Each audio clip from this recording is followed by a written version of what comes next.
भाग रही हो क्या मुझसे? मैंने तो साबित कर दिखाया कि मुझे कोई डर नहीं है, ना ही मैं भाग रही हूँ तुमसे।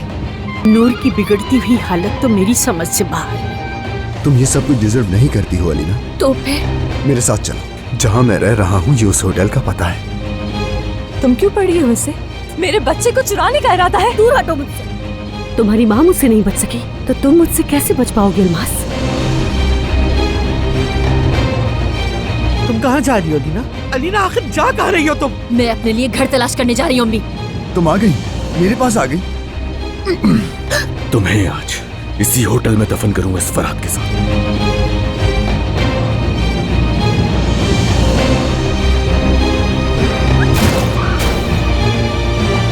किसने मारा है उसे? उसने। ये मोहब्बत बदुआ बन गई है।